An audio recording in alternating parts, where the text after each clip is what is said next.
जय श्री कृष्ण, जय सिया राम।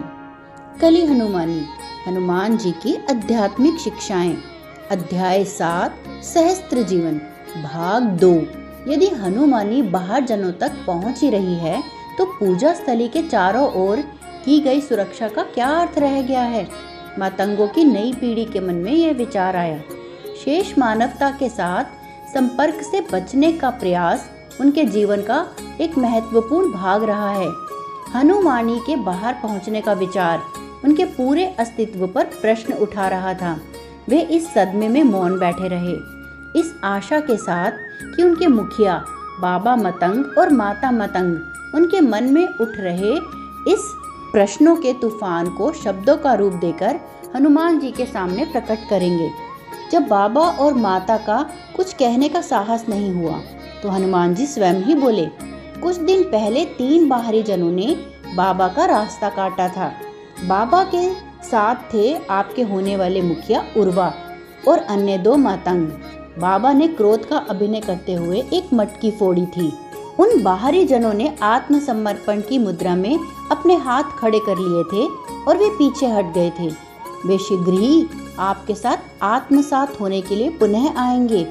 मेरे शब्दों को आप जिस गुप्त भाषा में अंकित कर रहे हैं वे उसको समझने का प्रयास करेंगे और सफल भी होंगे। आप और मेरे बीच ये वार्ताएं अत्यंत निजी हैं।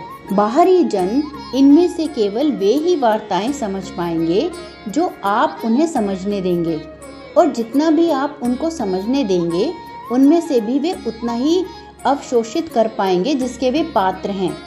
आपके वे गहरे रहस्य जिनका भौतिकतावादी समाज दुरुपयोग कर सकता है वे रहस्य ही रहेंगे। हनुमान जी के इस आश्वासन से मातंगों की नई पीढ़ी के मन विचलित नहीं, शांत हो गए थे। जिस मूल सांस्कृतिक ढांचे का वे वर्षों से पालन करते आ रहे थे वे क्षीण हो गया लग रहा था। उनके देवता और गुरु हनुमान जी ऐसा कैसे कर सकते थे। मातंग तो यही सुनते आए थे कि उनकी संस्कृति वैश्विक विनाश तक जीवित रहेगी, परंतु तब क्या होगा जब बाहरी जनों को उनके रहस्य का पता चल जाएगा। सहस्त्रों बाहरी जन अपने दूषित मनों से उनसे संपर्क स्थापित करने का प्रयास करेंगे। सब कुछ समाप्त हो जाएगा। मातंग संस्कृति दूषित होकर मर जाएगी तो इसका क्या अर्थ है कि वैश्विक विनाश बहुत दूर नहीं है। हनुमान जी का संकेत पाकर बाबा मतंग खड़े हुए और मातंगों को संबोधित करते हुए बोले, हमें कोई हानि नहीं पहुंचेगी। मैं जिन 3 बाहरी जनों से मिला वे शोषक नहीं लग रहे थे, वे सत्य के खोजी लग रहे थे। मैं अपने साथी मातंगों से आग्रह करता हूँ कि वे इन 2 तथ्यों के मिश्रण में अपने प्रश्नों को खंगालें। पहला, हम जागृत आत्माएं हैं, हमारी इच्छा के बिना कोई भी भ्रष्ट आत्मा हमसे संपर्क नहीं कर सकती। दूसरा, उन्होंने हमारे साथ संपर्क स्थापित कर लिया है। बाबा के कहने का अर्थ था कि केवल जागृत आत्माएं ही उनके साथ संपर्क स्थापित कर सकती थी और जागृत आत्माओं से उन्हें कोई हानि नहीं होने वाली। बाबा अपने स्थान पर बैठ गए। उनका आत्मविश्वास उस तीरंदाज जैसा था जिसे दूसरी बार लक्ष्य साधने की आवश्यकता नहीं होती। निश्चय ही सभा में उड़ रहे असमंजस के बुलबुले अंततः फूटने लगे। पहले जो चेहरे आक्रोश और आंदोलन से भरे थे वे अब आश्वस्त लग रहे थे। युवा मातंगों में से एक थी आयु के 3रे दशक में प्रवेश कर चुकी एक कन्या जिसका नाम उर्मी था।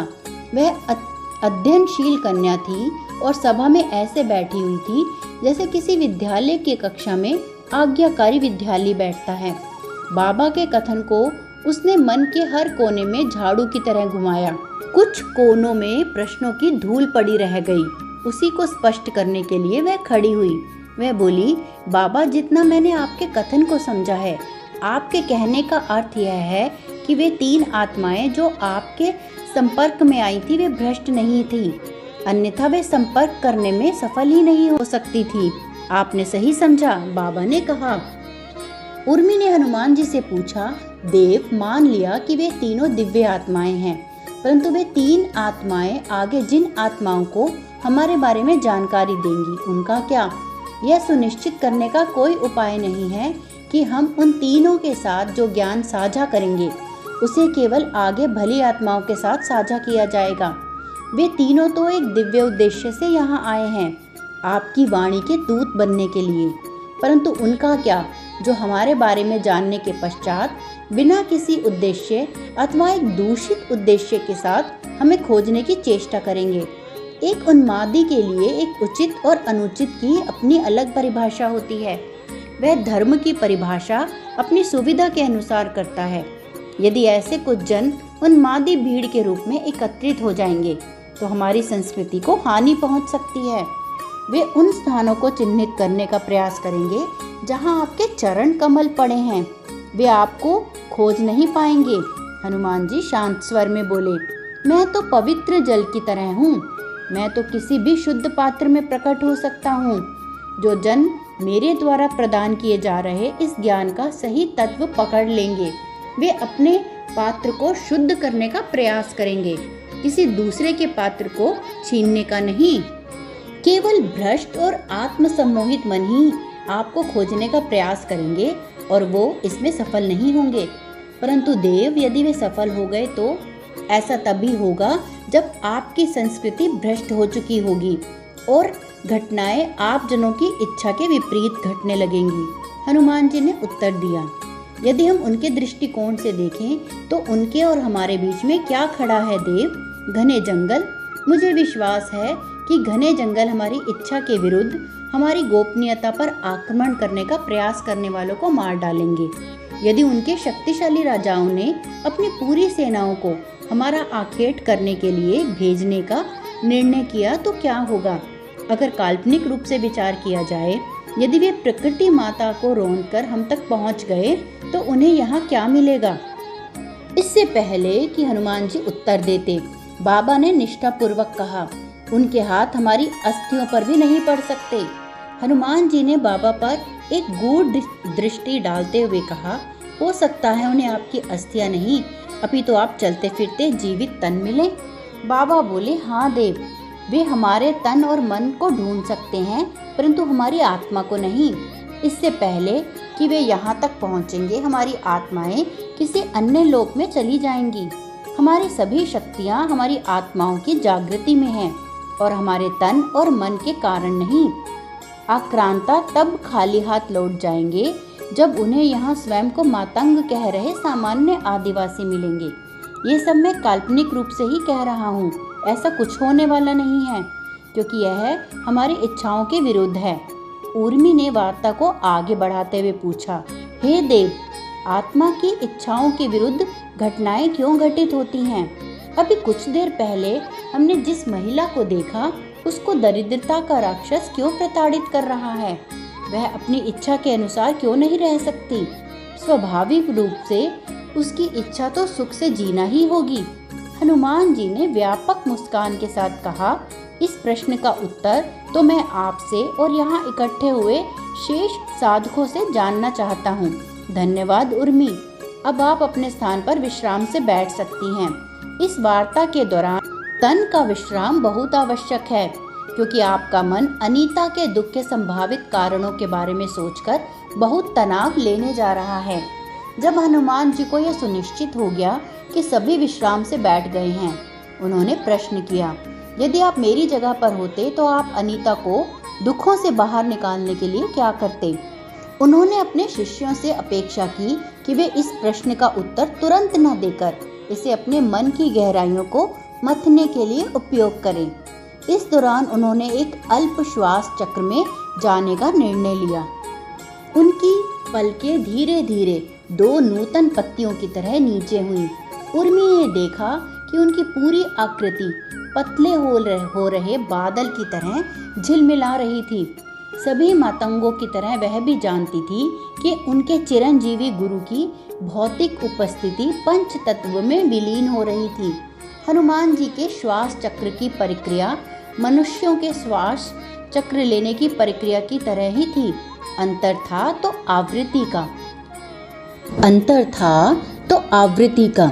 हनुमान जी का अपने श्वास चक्र में लगने वाला समय पर पूर्ण नियंत्रण था। यह समय एक क्षण का भी हो सकता था, एक दिन का, एक माह या अगणनीय भी। इस बार का श्वास चक्र केवल एक क्षण के लिए ही चला।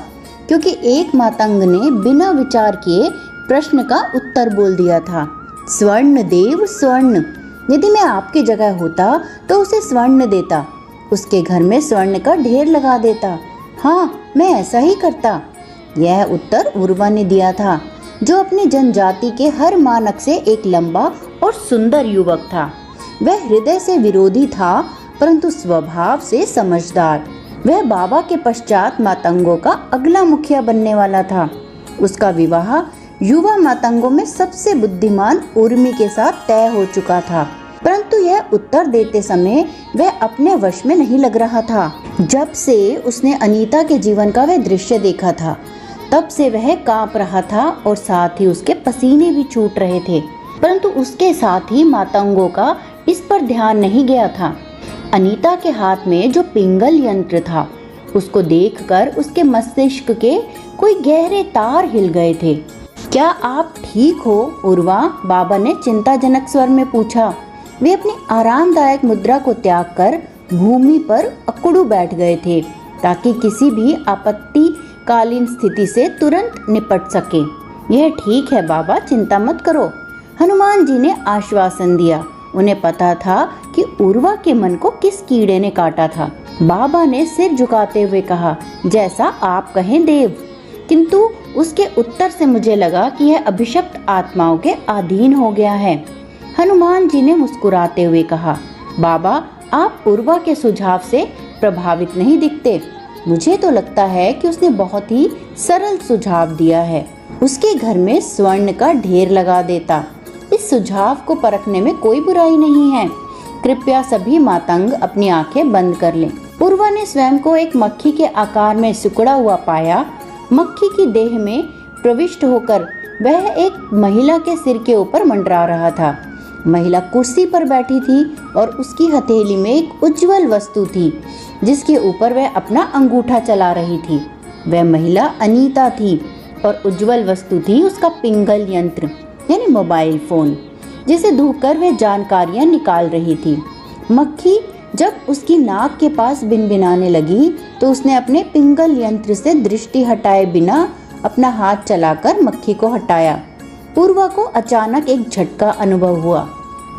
मक्खी के तन के माध्यम से यह अनुभव हो रहा था कि दृश्य अचानक समाप्त हो गया और वह अपने मानव तन में लौट आया। वह मक्खी से जुड़कर जो दृश्य अनुभव कर रहा था, वही दृश्य अन्य मातंगों के मन में भी प्रसारित हो रहा था।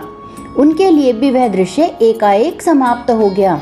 उन्होंने आंखें खोल ली और इस विघ्न का कारण जानने के लिए हनुमान जी की ओर देखने लगे, परंतु हनुमान जी की दृष्टि भयभीत होकर हाँफ रहे उर्वा पर थी, जो मातंगों की वर्तमान पीढ़ी में उनके श्रेष्ठतम शिष्यों में से एक था। देव, उसके हाथ में वह यंत्र। उर्वा असंगत स्वर में बोला। उसका चेहरा लाल हो गया था। हनुमान जी ने मृदुता से पूछा, वह चमकदार यंत्र आपको इतना कष्ट क्यों देता है उर्वा? क्या कोई अन्य मातंग उसको देखकर चिंतित या भयभीत नहीं होता? वे सब उसको मात्र एक खिलौने के रूप में देखते हैं, जो अंगूठे से छूने पर चमक उठता है। क्या आप उसके बारे में कुछ ऐसा जानते हैं जो अन्य मातंग नहीं जानते? सभी मातंगों ने उसे अच्छे से देखा तो पाया कि भय और दोष की छाया उसके चेहरे पर नृत्य कर रही थी। कुछ नहीं देव, उर्वा ने जुकाम से पीड़ित रोगी के स्वर में कहा। वह अपने कांपते तन को वश में करने की व्यर्थ चेष्टा कर रहा था। बड़ी कठिनता से उसने निवेदन किया, देव, मुझे कृपा उस दृश्य में पुनः भेज दीजिए। इस बार त्रुटि नहीं होगी। दृश्य की चिंता छोड़ो, यह कार्य उर्मी के माध्यम से भी हो सकता है। हनुमान जी उर्मी की ओर देखते हुए बोले। उर्मी ने अपना सिर झुकाया और आंखें बंद कर ली। बाकी मातंगों ने भी अपनी आंखें बंद कर ली। यद्यपि उनमें से कुछ उर्वा के बारे में आ रहे विचार अपने मस्तिष्क से बाहर धकेलने के अतिरिक्त प्रयास करना पड़ा। यद्यपि उनमें से कुछ को उर्वा के बारे में आ रहे विचारों को अपने मस्तिष्क से बाहर धकेलने के लिए अतिरिक्त प्रयास करना पड़ा। उर्वी के माध्यम से सभी मातंगों ने अब की बार दृश्य में क्या देखा, जानते हैं अगले भाग में।